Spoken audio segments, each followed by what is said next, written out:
ॐ सहनाववतु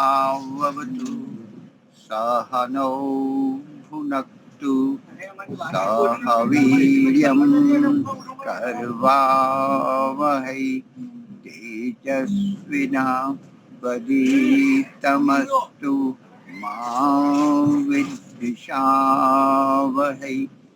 ओम शांति शांति शांति।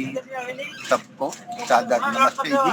वैदिक प्रज्ञा व्याख्यान माला में आप सभी का स्वागत है। तो प्रथम एक भजन लेते हैं। पन्ना जी आप लीजिए, बाद में समय होगा तो अन्य को देंगे। आप लीजिए पन्ना जी। 1 मिनट।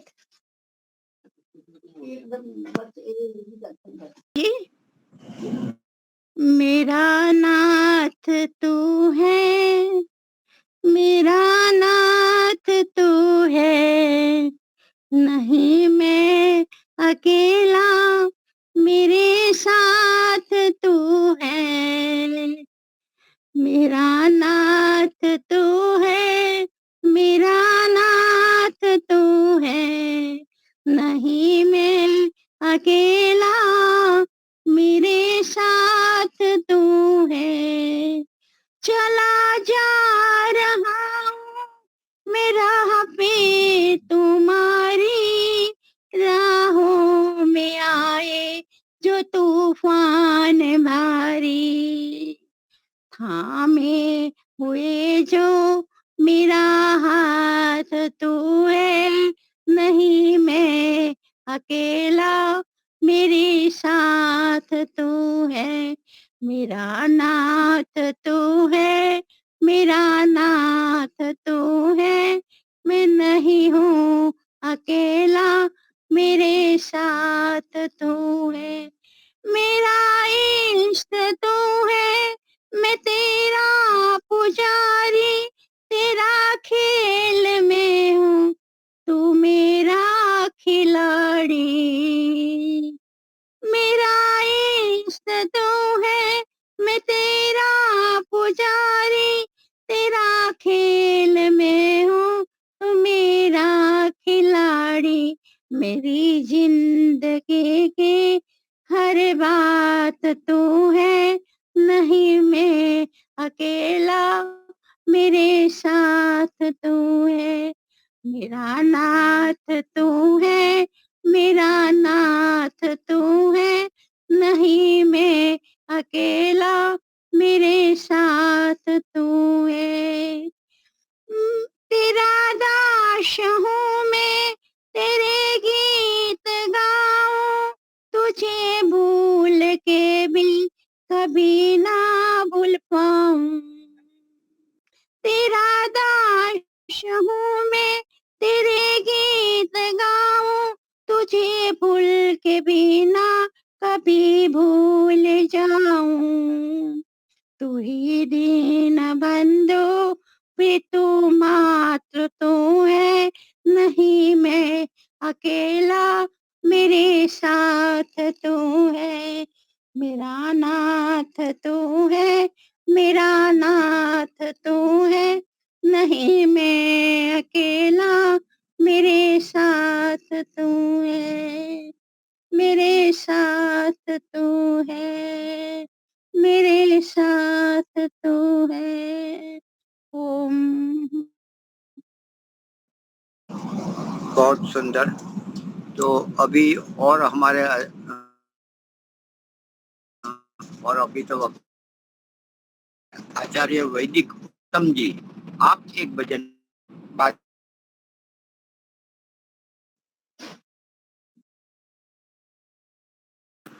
भी दीपा।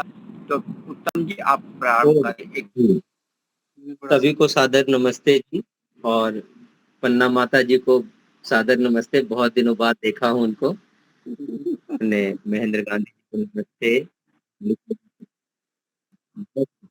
बहुत सुंदर गाया, हमेशा से गाती रही हैं, और हम तो उनको सुनते रहे हैं, बहुत अच्छा गाती हैं।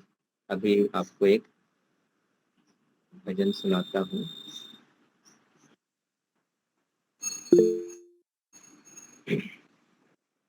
ओम।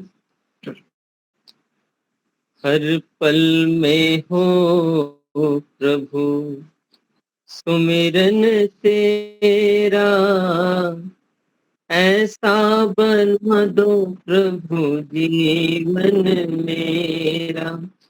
हर पल में हो प्रभु सुमिरन तेरा, ऐसा बना दो प्रभु जीवन मेरा। तेरी भक्ति करते करते बीते हर क्षण मेरा। हर पल में हो प्रभु सुमिरन तेरा, ऐसा बना दो प्रभु जीवन मेरा। हर पल में हो प्रभु सुमिरन तेरा, ऐसा बना दो प्रभु जीवन मेरा।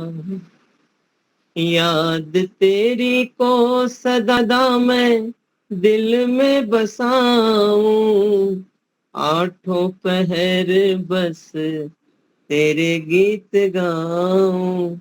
तेरे चरणों में रहे मन मेरा, ऐसा बना दो प्रभु जीवन मेरा। हर पल में हो प्रभु सुमिरन तेरा, ऐसा बना दो प्रभु जीवन मेरा। ख्वाहिशें ना जग की मुझको सताए, ख्वाहिशें ना जग की मुझको सताए। चिंता हरगिज़ ना नजदीक आए, चिंता हरगिज़ ना नजदीक आए। करता रहूं प्रभु चिंतन तेरा, ऐसा बना दो प्रभु जीवन मेरा। हर पल में हो प्रभु सुमिरन तेरा, ऐसा बना दो प्रभु जीवन मेरा।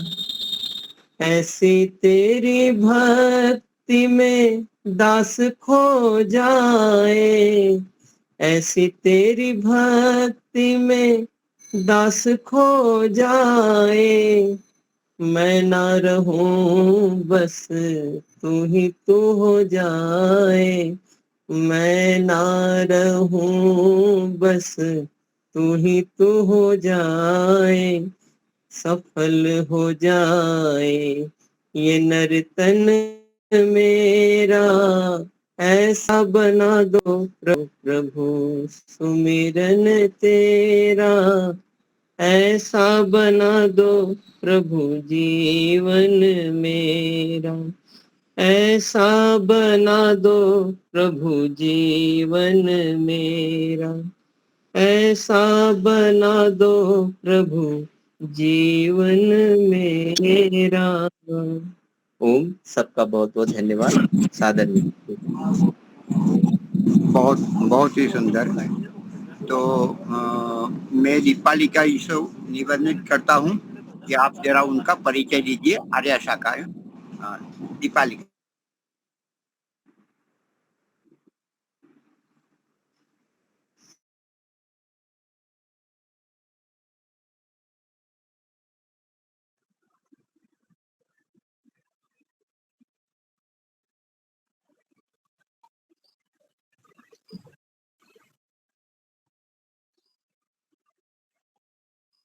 जी क्षमा चाहती हूँ, मेरा थोड़ा सा कंप्यूटर म्यूट नहीं हो पा रहा था।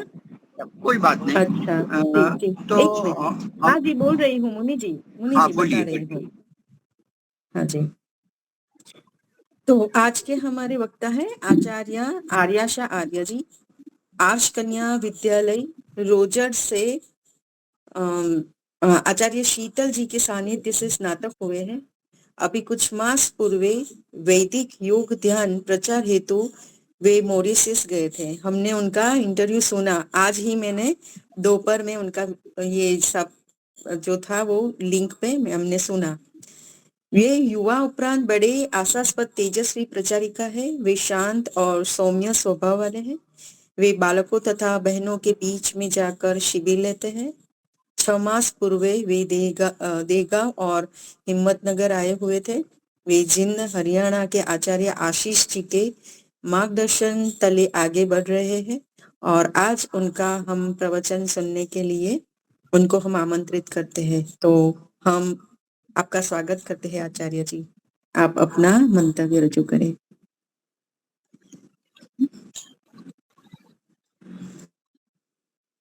ओम।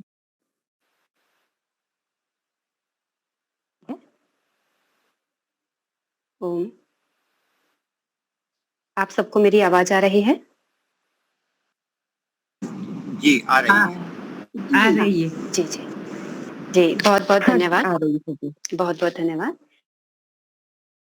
तो मेरा सभी से अनुरोध है, आप सभी अपना वीडियो ऑन कर लीजिए ताकि एक दूसरे से हम जुड़ पाए और अच्छे से हम एक दूसरे को देखते हैं तो ज्यादा अच्छा लगता है। जितना भी संभव हो अपना वीडियो ऑन कर सकते हैं। तो आइए सर्वप्रथम परमपिता परमेश्वर का ध्यान करें।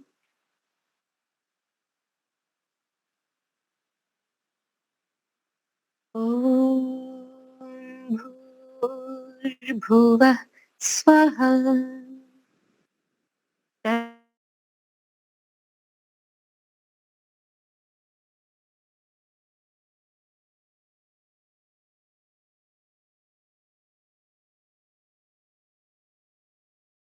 बच्चे की तरह खेले कूदे शरारत करे तो क्या वो अच्छा लगेगा? तो आपका भी प्रश्न उत्तर होगा कि नहीं भाई, अब बुढ़ापे में थोड़ी ना हम चंचलता करते हुए अच्छे लगेंगे, बुढ़ापे में थोड़ी ना युवाओं की तरह फैशन करते हुए अच्छे लगेंगे। बुढ़ापे में बुजुर्ग की तरह ही रहना अच्छा लगता है। तो मैं हमेशा सोचती हूँ कि मेरा बुढ़ापा जल्दी आ जाए।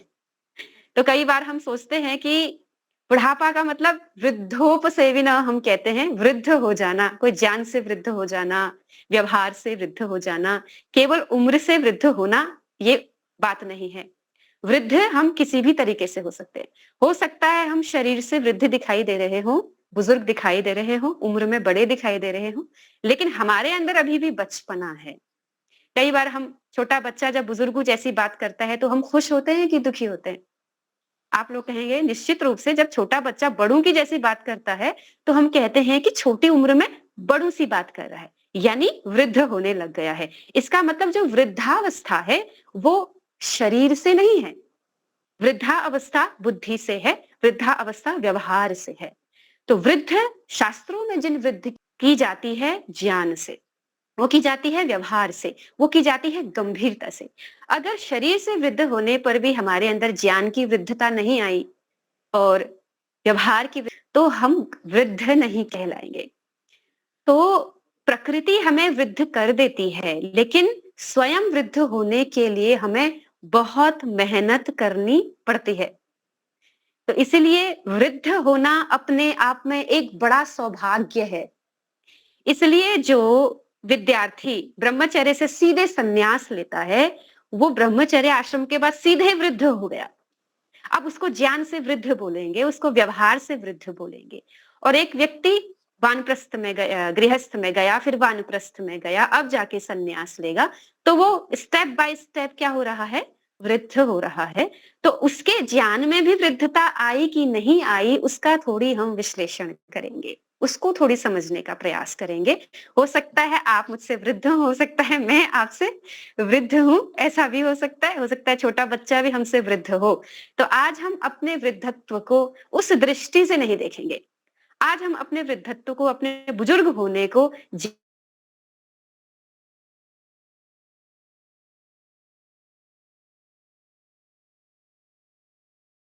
से देखेंगे। तो जब हम एक छोटा बच्चा होता है, उसको हमने चॉकलेट की आदत दिलवाई है। आप अपने बच्चों को चॉकलेट खिलाते हैं या कुछ अच्छी चीज खिलाते हैं। आप लोगों को मेरी आवाज आ रही है? सभी को आवाज आ रही है?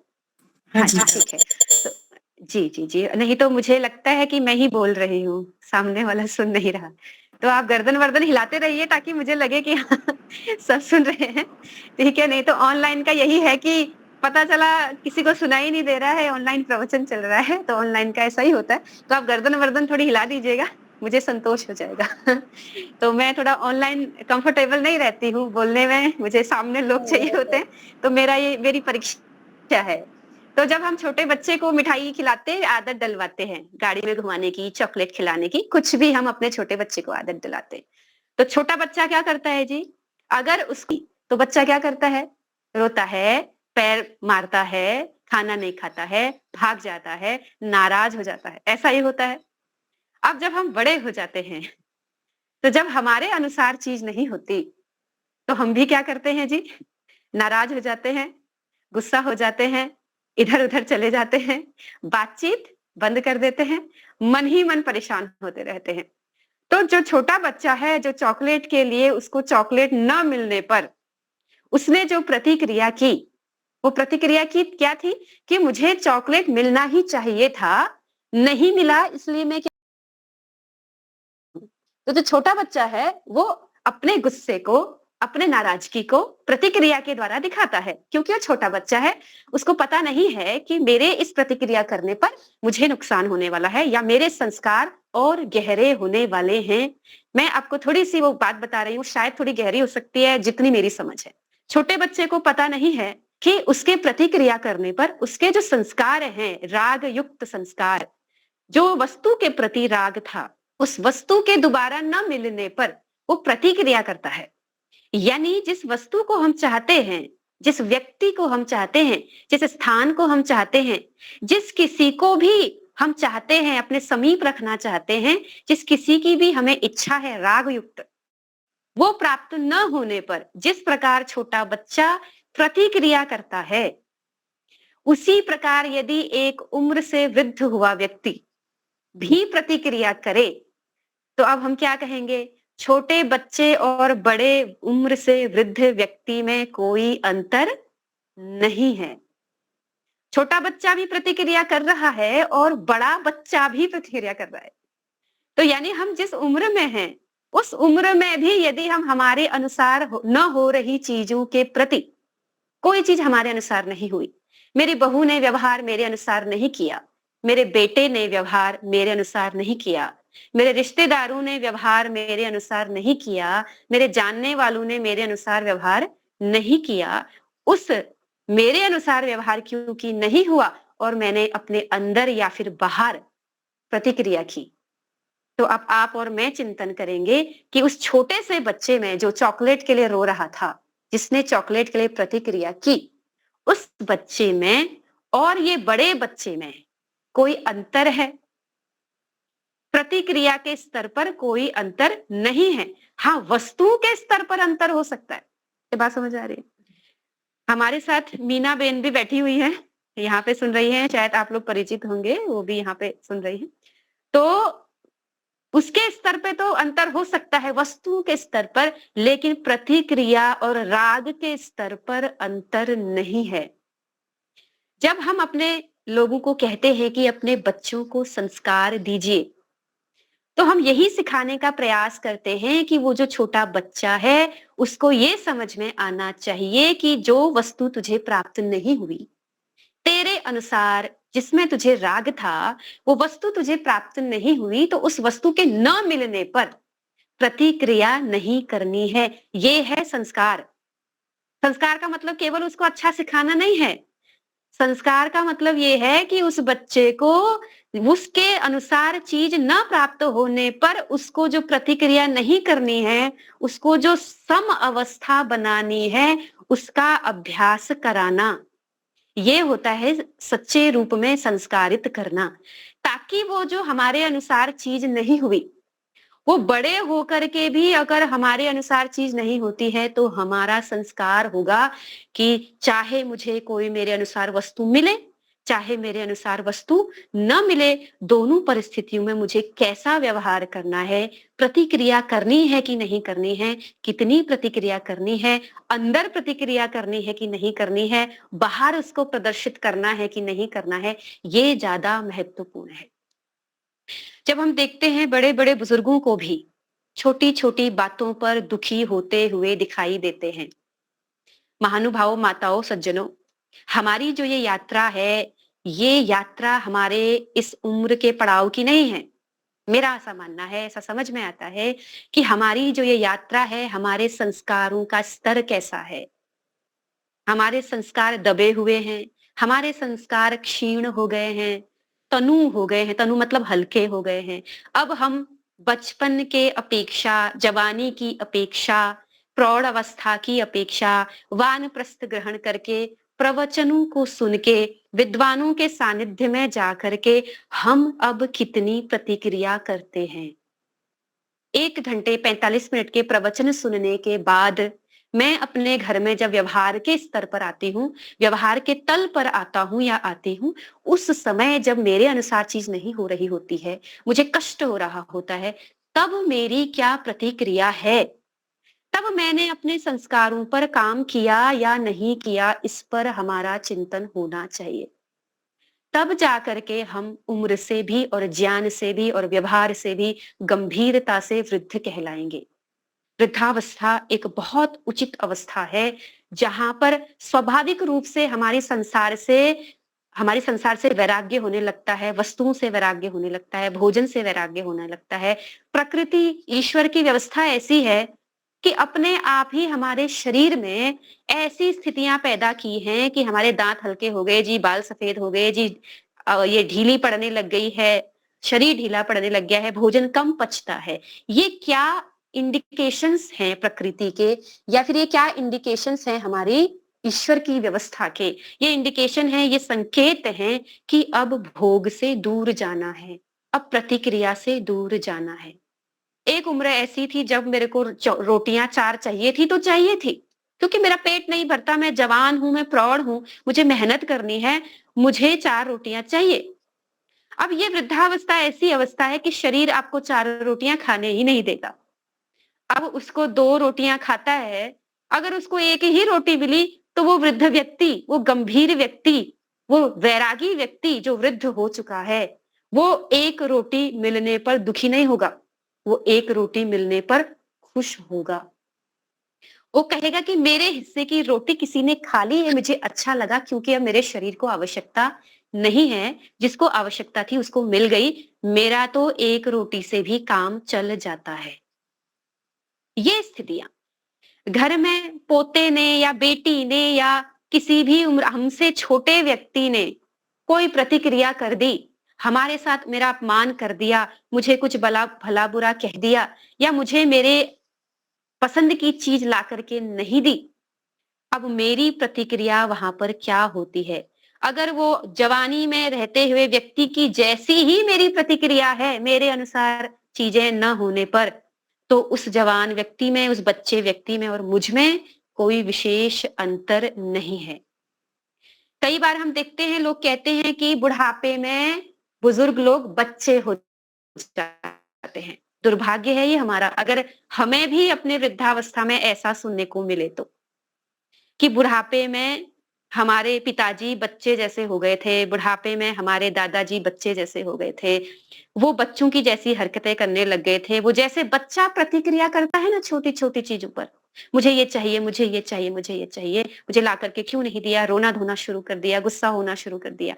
ये सारी चीजें, अगर ये सारी चीजें हम में घट रही हैं, तो हम फिर से बचपन की ओर जा रहे हैं, जो हमारी आध्यात्मिक यात्रा के लिए संभवतः ठीक नहीं है। मेरी प्रतिक्रियाएं कम होने के बजाय यदि बढ़ रही हैं, तो अध्यात्म की यात्रा में मेरे लिए ये ठीक नहीं है। तो मैं कितना भी प्रवचन सुनूं, कितना भी मैंने शास्त्र पोथियां पढ़ी हूं, मेरे व्यवहार में मेरी प्रतिक्रिया का स्तर क्या है, मेरे राग का स्तर क्या है, जो वस्तु को मैं चाहती हूं उसका प्राप्त न होने पर मेरे अंदर की प्रतिक्रिया क्या है। मैं अंदर परेशान हो रही हूं, मैं अंदर कुढ़ रहा हूं, परेशान हो रहा हूं, दुखी हो रहा हूं, अंदर की क्या स्थिति है, मैं कैसा व्यवहार कर रहा हूं जब मेरा अपमान हो गया है, मैं प्रेम पूर्वक जवाब देने की स्थिति में हूं, प्रत्युत्तर प्रेम पूर्वक कर रही हूं, या मेरी प्रतिक्रिया बहुत रूड है, मेरी प्रतिक्रिया बहुत आक्रामक है।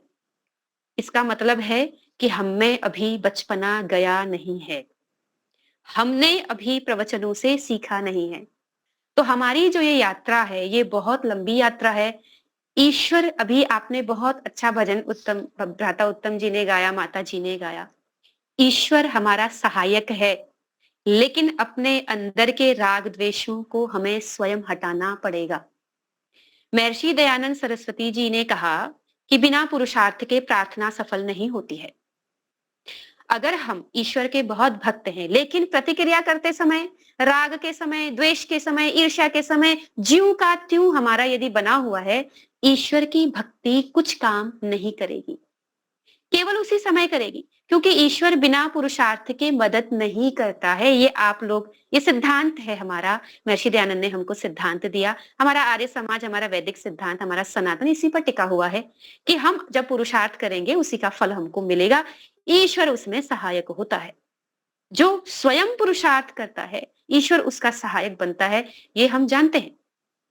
तो इस अवस्था में, जिस अवस्था में हम हैं, वानप्रस्थ की अवस्था में, वहां पर सूक्ष्म स्तर से अपने क्लेशों पर, राग द्वेषों पर, अपनी प्रतिक्रियाओं पर काम करने की आवश्यकता है। अब थोड़ी सी योग दर्शन में चलते हैं। सौभाग्य से दर्शन पढ़ने का सौभाग्य प्राप्त हुआ, जैसे कि आपने बताया, आचार्य शीतल जी की शिष्या हूं मैं। आचार्य आशीष जी से भी अब ध्यान आदि सीखते रहते हैं हम। तो अब थोड़ा योग दर्शन में यदि प्रवेश करें, आप लोग बहुत स्वाध्यायशील हैं, लेकिन मेरा आपसे और स्वयं से भी अनुरोध है, जब हमारे साथ कोई घटना घटती है ना, तब मुझे वहां पर सतर्क रहना है कि मेरी क्या प्रतिक्रिया रहती है, अंदर से और बाहर से। कैसी प्रतिक्रिया की मैंने, जैसा उसने किया था वैसे ही की, या मेरी प्रतिक्रिया करने में संयम था, मेरे क्रिया करने में धैर्य था, मैंने थोड़ी सी पॉज किया, कोई बात नहीं, अभी नहीं बात करूंगी, अभी वो क्लेश में है, मैं भी क्लेश युक्त होकर के बात नहीं करूंगी। ये हमारी अंदर की यात्रा है, इसमें हमको स्वयं मेहनत करनी पड़ेगी, स्वयं मेहनत करनी पड़ेगी। आपने देखा होगा, महर्षि दयानंद सरस्वती जी की जब आप बात करते हैं, वो ऐसे ही समाज सुधारक नहीं थे। उन्होंने कितने साल पूरा शिव को खोजने में लगाए थे, कितनी तपस्या की थी जिसकी हम कल्पना नहीं कर सकते। आगे फिर वो जब गुरुजी के पास गए और उन्होंने पढ़ा, तो फिर भी तुरंत प्रचार नहीं किया। आप लोगों ने उनकी जीवनी में पढ़ा होगा, 18-18 घंटे की समाधि महर्षि दयानंद सरस्वती जी लगाते थे। इसका तात्पर्य क्या है? बाहर प्रतिक्रियाओं पर काम करना है, राग द्वेषों पर काम करना है, अंदर ध्यान में भी बैठना है। कई बार हम घंटों घंटों प्रवचन सुन लेते हैं, आजकल तो ऑनलाइन बहुत प्रवचनों की व्यवस्था है। प्रवचन मात्र सुनने से बुद्धि ऊपर ऊपर स्तर पे तो बुद्धि में शुद्धता आ सकती है, लेकिन गहराई में, अंतर मन में जब हमारे साथ घटना घटती है, उस समय जब राग द्वेषों को हटाने की बात आती है, प्रतिक्रिया करने की बात आती है, तब शायद वो सुने हुए प्रवचन हमारे काम ना आए। उसको अपने व्यवहार में लाने के लिए हमको दुनिया से डिटैच होकर के, वैराग्य को अपने अंदर ला करके, हाँ, सच में कुछ घंटों अकेले बैठकर अपना निरीक्षण करना चाहिए। हम कितने घंटे ध्यान में बैठते हैं? क्या मैं 1 घंटे बिना हिले डुले बैठ सकती हूँ? हम सब अपने आप से प्रश्न करेंगे। हम कई बार ध्यान को प्रमोट करने का हमारा कर्तव्य है। कई बार हम संध्या के मंत्रों को बोल करके ये समझ लेते हैं, या ये संतुष्ट हो जाते हैं कि हमने संध्या ब्रह्म यज्ञ कर लिया, या हमने ईश्वर की उपासना कर ली। महानुभाव, ऐसा नहीं है, ऐसा नहीं है।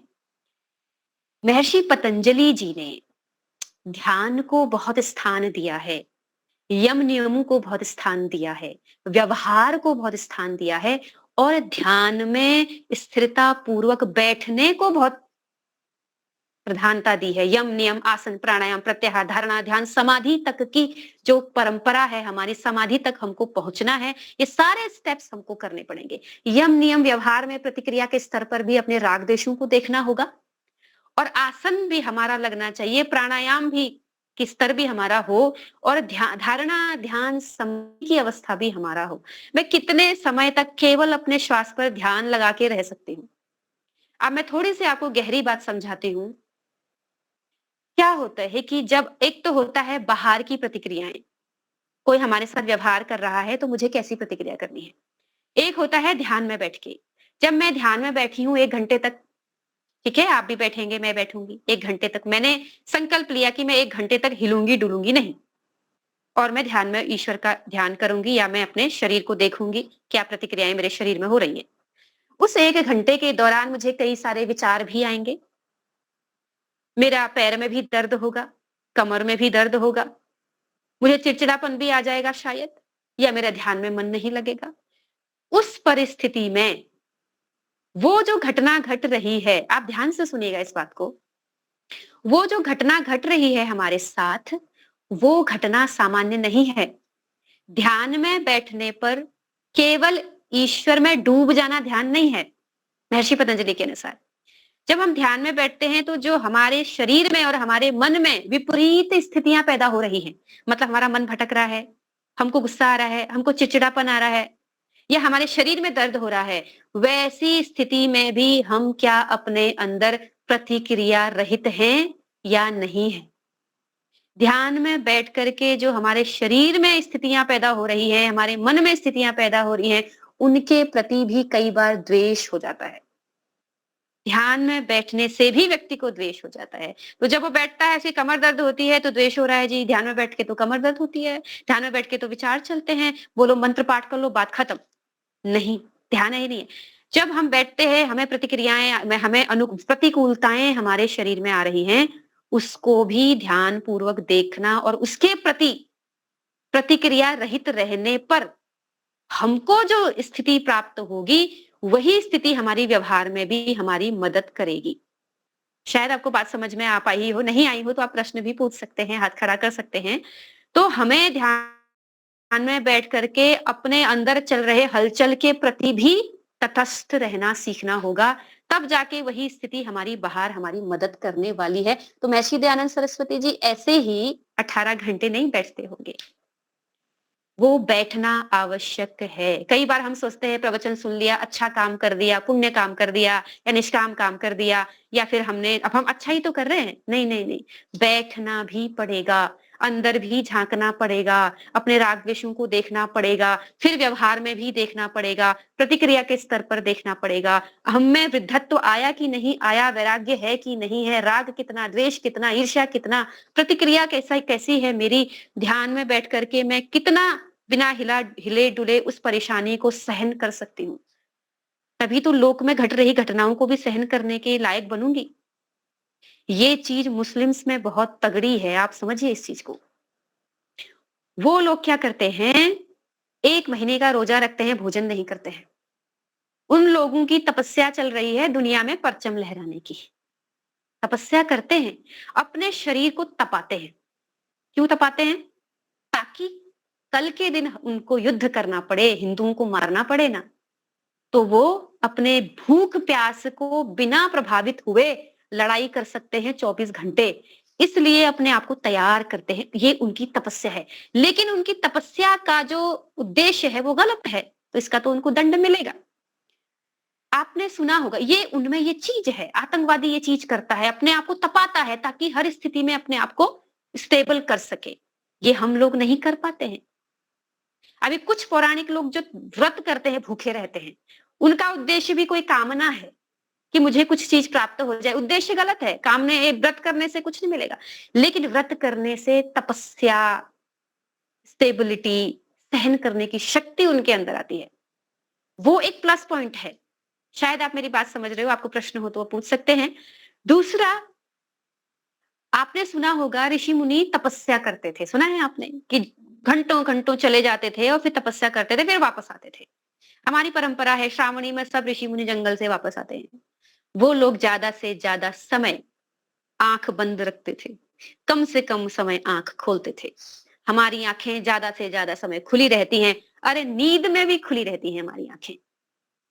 जब हमारी इंद्रियां परांची खानी बाहर की तरफ ही जाती रहेंगी तो हम भीतर नहीं देख पाएंगे। और पतंजलि जी ने कहा है, जो योग के प्रणेता हैं, तदा दृष्टु स्वरूपे वस्थानम, अपने स्वरूप में देखने के लिए स्वरूप तक जाना भी तो पड़ेगा। और बाहर रहते हुए स्वरूप में जाया नहीं जा सकता। इसलिए जो ध्यान सिखा रहे हैं पतंजलि जी के अनुसार, उसको समझने की जरूरत है कि हम अपने को ज्यादा से ज्यादा अंतर्मुखी कैसे बना सकते हैं। अगर हम ऑनलाइन प्रवचन सुन रहे हैं, प्रवचन ज्यादा देखने की हमारी आदत है, बहुत सारा इंफॉर्मेशन इकट्ठा करने की आदत है, बहुत सारी जानकारियां, बहुत सारे सत्संग, हम लगातार वही कर रहे हैं, तो अभी गंभीर हो जाने की आवश्यकता है। अभी हमारी जो इच्छाएं हैं बाहर से चीजें लेने की, अभी खत्म नहीं हुई हैं। अभी हम भीतर जाना ही नहीं चाह रहे हैं, अभी हम दूसरों को ही सुनना चाह रहे हैं ज्यादा से ज्यादा। सुनना अच्छा है, लेकिन अपने आप में भी रहना बहुत ज्यादा अच्छा है। तो जो वृद्धत्व है, ये वृद्धत्व वहां आ जाना चाहिए जहां अब मुझे बेटे से के प्रतिक्रियाओं से कोई लेना देना नहीं, रिश्तेदारों की प्रतिक्रियाओं से कुछ लेना देना नहीं, किस मोबाइल की किसी प्रतिक्रिया से लेना देना नहीं। वहां जाके मैं सत्संग में गई, मेरा नाम नहीं लिया, इससे मुझे कोई लेना देना नहीं। मैंने अपना कर्तव्य कर दिया, अब मैं अकेला होना चाहता हूँ या अकेला होना चाहती हूँ, मैं अकेला बैठना चाहती हूँ। अगर अकेले रहने में आनंद नहीं आया है, तो अभी हम में वृद्धत्व नहीं आया है। अभी चाहिए, अभी परिग्रह हो रहा है, अभी ये चाहिए, अभी वो चाहिए, वो चाहिए, चाहे अच्छा चाहिए, लेकिन चाहिए। जहां चाहिए खत्म नहीं होता, चाहे वो अच्छा हो चाहे वो बुरा हो।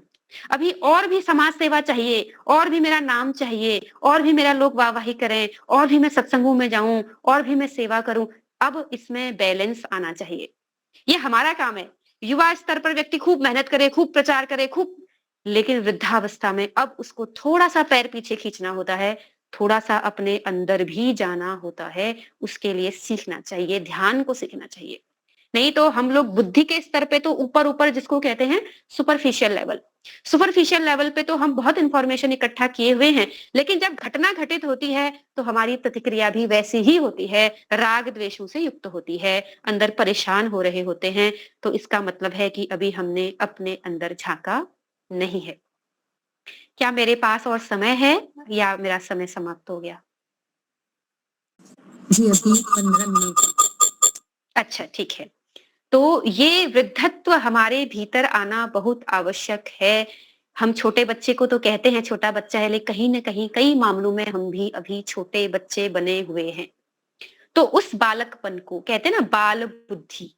बाल बुद्धि का मतलब है छोटी-छोटी चीज़ों पर प्रतिक्रिया करना, छोटी चीज़ों पर रो लेना, छोटी-छोटी चीज़ों पर गुस्सा करना, छोटी-छोटी चीज़ों पर बस प्रतिक्रिया करना कि मेरे अनुसार चीज़ क्यों नहीं हुई। तो इस स्थिति को हमने अपने अंदर डेवलप करना है कि जब मेरे अनुसार चीज नहीं होती है, तो तब मैं कैसी प्रतिक्रिया करती हूँ। आज से ही चिंतन करना, आज से ही हम चिंतन नहीं करेंगे, चिंतन बहुत हो गया। अब हम ऑब्जर्व करेंगे, मतलब देखेंगे कि आज मेरा किसी ने अपमान किया, आज घर में मेरे अनुसार चीज नहीं हुई। उस घटना के दौरान मैंने क्या प्रतिक्रिया की, अब इसको देखने की जरूरत है। मैंने ध्यान में कितना अंदर देखा, मेरे कितने विचार चले, इसको देखने की जरूरत है। अब ये गंभीर स्थिति है जहां पर हम ईश्वर और आत्मा और परमात्मा की प्राप्ति की बात करते हैं। माताओं, सज्जनों, आत्मा और परमात्मा बहुत गहरी चीज है। समस्त प्रपंचों से दूर होकर के उस आत्म तत्व यानी स्वयं जो हम अनुभव करने वाली शक्ति है, वहां तक पहुंचेंगे। कब पहुंचेंगे? जब समस्त प्रपंचों से दूर हो जाएंगे। अभी तो हमारे छोटे छोटे प्रपंच हमारे पल्ले पड़े हुए हैं, गांठ में बंधे हुए हैं। मेरा बेटा मेरे अनुसार नहीं चलता, बहू मेरे अनुसार नहीं चलती, उस संस्था में मेरे को पूछा नहीं, ये नहीं हुआ, वो नहीं हुआ, मेरे पैसे इधर उधर। अपनी सुरक्षा करनी चाहिए अवश्य ही, परंतु अभी हमारी गांठें खुली नहीं है। कहाँ हम अपना अनुभव कर पाएंगे? आत्मा नित्य शुद्ध बुद्ध मुक्त स्वभाव वाली, उस तक पहुंचने के लिए हमें उस स्वतंत्रता का, उस मुक्ति का अनुभव करना होगा। हर चीज को छोड़ना होगा। योग दर्शन पर थोड़ा सा जाते हैं।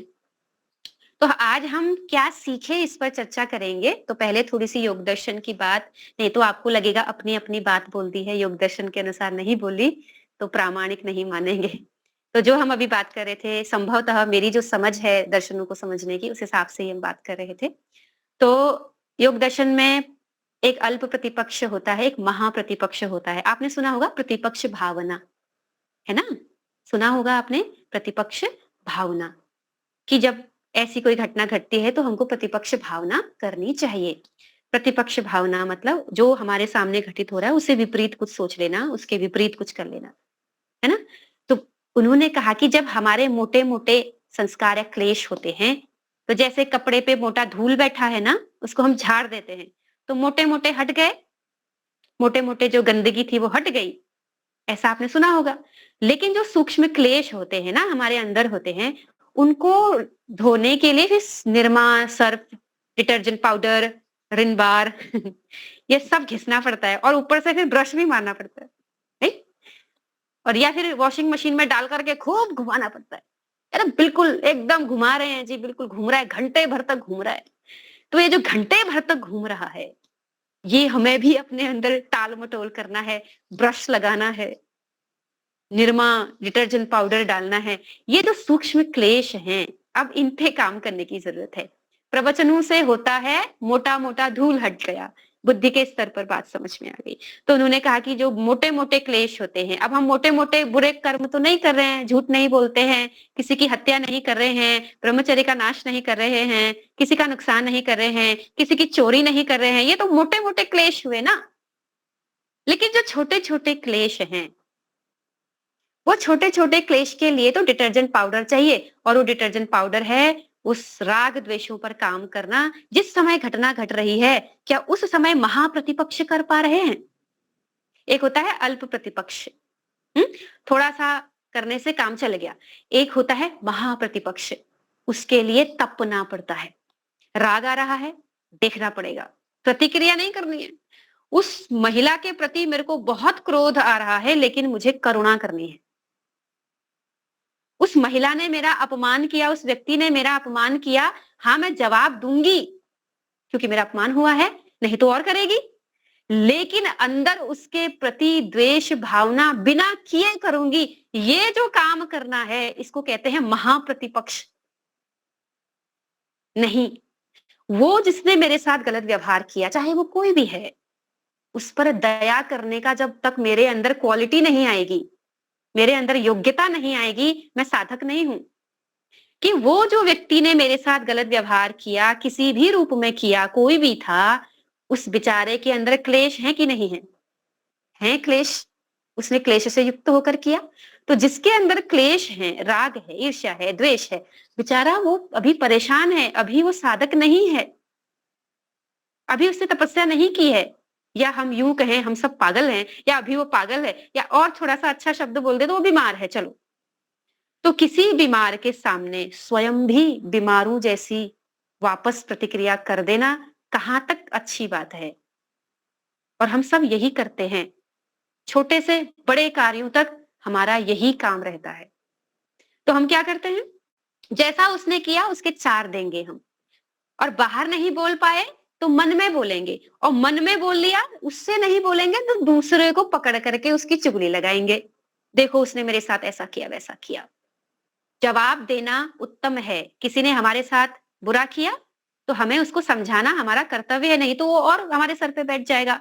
लेकिन उसके प्रति बिना राग द्वेष किए करना, कि मैं समझा तो रही हूं पर मेरे अंदर राग नहीं है, मेरे अंदर द्वेष नहीं है। मैं अपने पुत्र को बोल तो रही हूँ, प्रेम तो करती हूँ, लेकिन मेरे अंदर राग नहीं है। ये जो स्थितियां हैं, ये हमारे वृद्धत्व की यात्रा है। अगर इस पर हम काम कर रहे हैं तो तात्पर्य है कि हम वृद्ध हो रहे हैं। बाल सफेद हो गए हैं मतलब हाँ ठीक चल रहा है, दांत हिलने लग गए मतलब ठीक चल रहा है, पेट अब ज्यादा पचाता नहीं, खिचड़ी ज्यादा पसंद है तो मतलब ठीक चल रहा है। तो अब व्यवहार के स्तर पर भी, राग द्वेषों के स्तर पर भी, रिश्तेदारी, ये सब के स्तर पर भी हम लोगों को इसको गंभीरता से देखने की आवश्यकता है। और ज्यादा से ज्यादा स्वयं को, अपने आप को अंदर अंतर्मुखी, आप लोग स्वयं और मैं भी चिंतन करूं, यदि हमको सुनना ज्यादा अच्छा लगता है ना, प्रवचन सुनने, लच्छेदार प्रवचन, उस विद्वान ने अच्छा बोला, उसने ज्यादा अच्छा बोला, अरे वो तो बेकार बोलते हैं, वो अच्छा बोलते हैं। हम लोग कई बार इन चीजों में ही फंसे रह जाते हैं। वो भी विद्वान अपने अनुभव से बोल रहा है, उसकी जितनी यात्रा है उस हिसाब से बोल रहा है। अब यहाँ पे हम सबको इंडिविजुअली व्यक्तिगत रूप से अपनी अपनी यात्रा का निरीक्षण करना अत्यंत आवश्यक है। और जब हम अंदर से अपनी यात्रा समझ रहे हैं कि मेरे में राग खत्म हो रहा है, धीरे धीरे प्रतिक्रिया नहीं कर रही हूँ, तब जब हम समाज के कार्यों को करते हैं तो वो 100% निश्चित रूप से एक तो निष्काम होने लग जाएगा और ऊपर से समाज के लिए अति उपयोगी होगा। जो व्यक्ति राग द्वेषों से हट करके समाज का काम करना शुरू करता है, लोकेशना, वित्तेषणा, पुत्रेषणा, जो भी है बड़े बड़े शब्द, उनसे दूर हट करके काम करना शुरू करता है तो समाज के लिए ज्यादा उपयोगी होता है, क्योंकि वो जड़ बन के काम कर रहा है। अब पत्ते बन के काम नहीं कर रहा है, जड़ बन के काम कर रहा है। अब उसको वास्तव में समाज की चिंता है। जैसे ऋषि मुनि अपना ध्यान का स्तर ईश्वर की प्राप्ति के बाद शिष्यों के कहने पर शास्त्र लिखते थे, अपनी मर्जी से नहीं लिखते थे। वो जब वो ध्यान में उच्चतम स्थिति को प्राप्त हो गए, उनको प्राप्त हो चुका है, अब वो क्या करते हैं जी, अब उनके शिष्य आते हैं, गुरुदेव आपने तो मुक्ति को प्राप्त कर लिया, हमें तो कुछ दे के जाइए। तब जाके करुणा में आकर के वो क्या करते हैं जी, शास्त्र लिखते हैं और संसार का कल्याण करते हैं, और वो निश्चित रूप से सबका कल्याण करती है। तो हमको भी पहले अपने अंदर साथ साथ करते रहना है, एकदम तो कुछ नहीं हो सकता। साथ साथ अपने अंदर भी उस स्थिति को जब हम पैदा करेंगे, समाज के लिए पक्के रूप में वो उपयोगी होगा। हम अपने आप को जितना सुधारते हैं, समाज के लिए हम उतने ही उपयोगी होते हैं। नहीं तो हम कहीं ना कहीं समाज की हानि कर रहे होते हैं, हमको पता नहीं चलता, हमको लगता है हमने अच्छा काम किया। लेकिन अगर हम राग द्वेषों से युक्त होकर कह रहे हैं, अपनी तो हानि कर ही रहे हैं, समाज की भी हानि कर रहे हैं। क्योंकि जो हमारा कर्म है वो अच्छी भावना से किया गया हुआ कर्म नहीं है, तो वो उतना फूलेगा फलेगा नहीं। जो निष्काम भाव से कर्म करता है वो कर्म चगुना होता है, दुगना होता है, चगुना मल्टीपल हो जाता है। तो अपने अंदर काम करने के साथ साथ ही बाहर के काम होना आवश्यक है। कई बार हम सोचते हैं चलो बाहर के काम अच्छे काम कर लो, अंदर के राग द्वेषों पर हमने काम नहीं किया, तो अंत समय में हम राग द्वेषों से ही युक्त होकर प्रयाण कर रहे होते हैं। तो हमें अब अल्प प्रतिपक्ष से काम नहीं चलेगा। अब हमको कौन सा शब्द बोला था मैंने, महाप्रतिपक्ष। महाप्रतिपक्ष। अब हम महाप्रतिपक्ष काम करने की जरूरत है। यानी जिस समय हमारे समक्ष हमारे प्रतिकूल घटना घट रही है, चाहे घर में चाहे बाहर, कहीं पर भी किसी के साथ भी, मेरे अंदर की स्थिति क्या है, मेरी प्रतिक्रिया का स्तर क्या है, किस भाव से प्रतिक्रिया हो रही है, उस पर काम करने की जरूरत है। बिना इस पर काम किए हमको मुक्ति नहीं मिलेगी। कितना ईश्वर भक्ति के भजन गा लेंगे, मुक्ति नहीं मिलेगी महाराज। क्लेशों को हटाना ही पड़ेगा, नहीं तो ईश्वर भी मदद नहीं करेंगे। ईश्वर मदद तभी करेंगे जब हम कर्मों में भाव, अपना इंटेंशन ठीक रखेंगे, हमारा भाव निष्कामता की ओर बढ़ता चला जाएगा, यानी हम प्रतिक्रिया रहित हो रहे होंगे। प्रतिक्रिया में क्या आता है, गुस्सा आता है, प्रतिक्रिया में क्या आता है, राग आता है, मोह आता है, ये तो प्रतिक्रिया है। प्रतिक्रिया करते हैं ना हम, मोह में आकर के प्रतिक्रिया कर रहे हैं जी, राग में आके प्रतिक्रिया कर रहे हैं जी, गुस्से में आके प्रतिक्रिया कर रहे हैं जी। तो जब प्रतिक्रिया करने की इच्छा हो तो समझ लेना है आ गया शैतान। अरे भैया ये क्या हो रहा है, इतना पढ़ लिख के, इतना सुन सुन के अभी भी उसी क्रोध में प्रतिक्रिया कर रही हूं। अब इस पर काम करने की आवश्यकता है। मेरे अनुसार चीज नहीं हुई, अभी भी वही प्रतिक्रिया चल रही है, मुझे मिलनी चाहिए। कहां पर हूं मैं? अगर गंभीर रूप से अध्यात्म में प्रवेश करना है तो हमको, आपको, सबको मिल करके इस पर काम करना होगा। अब हमारे समक्ष समाज में भी कितनी भी बड़ी घटनाएं हो जाएंगी, हमारे अंदर समता भाव बनी रहेगी। अब हमको मुसलमान भी काटने आ रहा होगा ना, तो उसके प्रति भी द्वेष भाव नहीं आएगा। हाँ, बचेंगे जरूर। तो उसको मारना भी है, बचाव भी करना है, बच्चों को भी सिखाना है, लेकिन अंदर स्थिरता बनाए रखनी। एक वो व्यक्ति जो घबराहट में मर जाता है और एक व्यक्ति जो शांति से मरता है, दोनों की गति में अंतर होगा कि नहीं होगा? होगा ना। एक वो व्यक्ति जो आतंकवादी है वो मरा, और एक वो व्यक्ति जो भगत सिंह मरा, उसमें अंतर है कि नहीं है?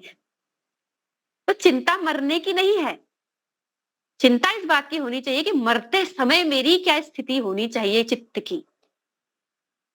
एक योगी व्यक्ति भी, महर्षि दयानंद भी मरे और एक सामान्य व्यक्ति भी मरता है, क्या दोनों की गति समान होगी? तो मरते समय मेरी राग द्वेषों की स्थिति कैसी रहनी चाहिए, उस पर हमारी चिंता होनी चाहिए कि मैं ऐसे मरूं कि जिसने भी मेरे लिए गलत किया उन सब के प्रति मुझे करुणा है, करुणा ही करुणा, करुणा ही करुणा, अंदर कोई प्रतिक्रिया नहीं। हाँ, बचाव अपना जरूर करना है, उसमें आपत्ति नहीं है। तो ये कुछ बातें थी। मुझे लगता है मेरा समय 5 बज चुके हैं, मेरा समय समाप्त हो गया है। तो आपका आभार। ये अब हमने जो चीजें याद रखनी है, महाप्रतिपक्ष अब हमको करना है। एक तो ये याद रखना है, दूसरा हमें क्या रखना है याद, हमें क्या बात की थी मैंने, वृद्ध। हम सच में वृद्ध हुए कि नहीं हुए? वृद्ध होना बुरा नहीं है, वृद्ध होना अच्छा है। जब हमको कोई कहता ना हम तो कुछ नहीं है, बहुत छोटे हैं, लोग हमको कहते हैं आप जान से वृद्ध हैं जी, और सीना चौड़ा हो जाता है, गुरुजनों के प्रति कृतज्ञता व्यक्त होती है। हमारे गुरुजनों ने हमको सिखाया। कोई हमें कहता है जी आप जान से वृद्ध हैं, तो बुरा थोड़ी लगेगा, मुझे तो अच्छा लगता है वृद्ध कहते हैं तो, लेकिन ज्ञान से। तो हमारा व्यवहार, हमारी गंभीरता, हमारे राग द्वेषों का स्तर और हमारा उम्र भी, दोनों साथ साथ चलने चाहिए। नहीं तो हम में और बच्चे में कोई विशेष अंतर नहीं है। तो इन सब बातों के साथ मुझसे जो भी त्रुटि रही होगी, ठेस पहुंची होगी, तो मुझे क्षमा प्रार्थी हूँ। और जो भी अच्छी बातें आई होंगी वो गुरुजनों का है, ऋषि मुनियों का है, ईश्वर का है। तो आप सबके ध्यान के लिए बहुत बहुत आभार व्यक्त करती हूँ, धन्यवाद व्यक्त करती हूँ। इन्हीं शब्दों के साथ अपनी वाणी को विराम देती हूँ। इति ओम शम।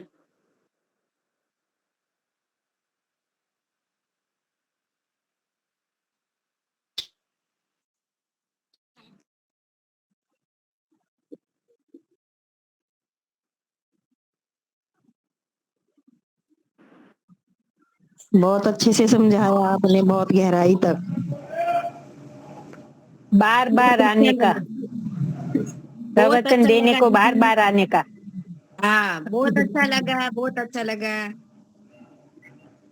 ठीक है जी, नमस्ते जी, मैं प्रस्थान करती हूँ। नमस्ते जी, धन्यवाद। धन्यवाद।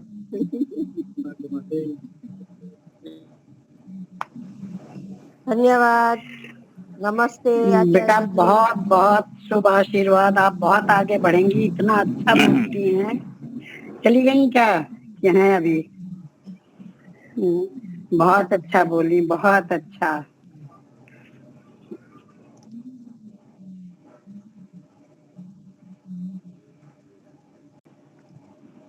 शांति पाठ।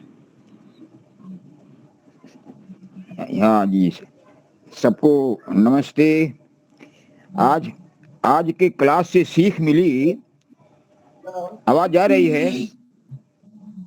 आज के क्लास से सीख मिली कि जवान जी रहा है खाने के लिए और बुढ़ापा वृद्ध जन जी रहा है, खा रहा है जीने के लिए। जवान जी रहा है खाने के लिए और वृद्ध खा रहा है जीने के लिए। कुल आज के उपदेश का भाव मुझे ही समझ में आया।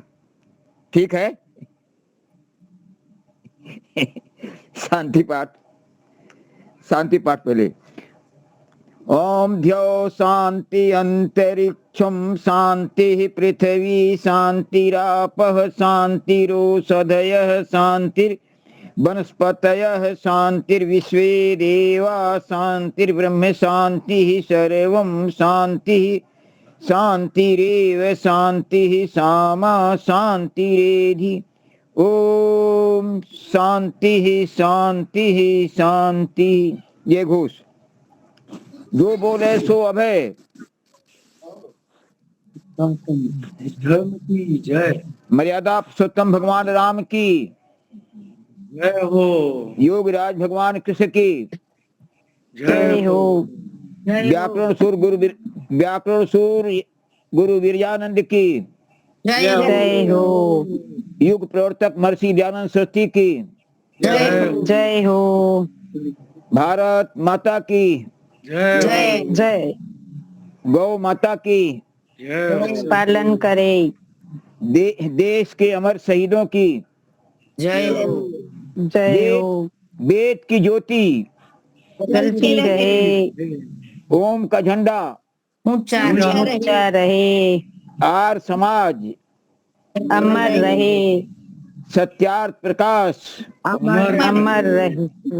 घर घर हो। सत्यार्थ प्रकाश घर घर पहुंचाना है। प्रणव ध्वनि ओम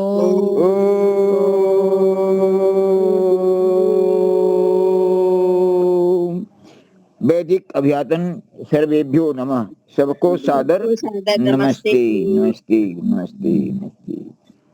नमस्ते जी सबको। नमस्ते। कल पुनः मिलते हैं।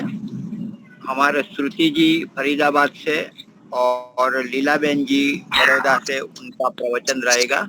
पुनः मिलते हैं कल। धन्यवाद।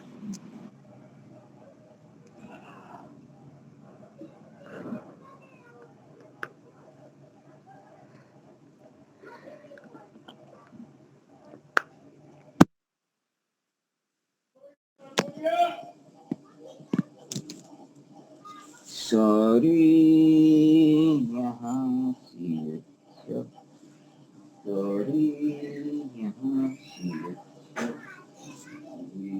अच्छा,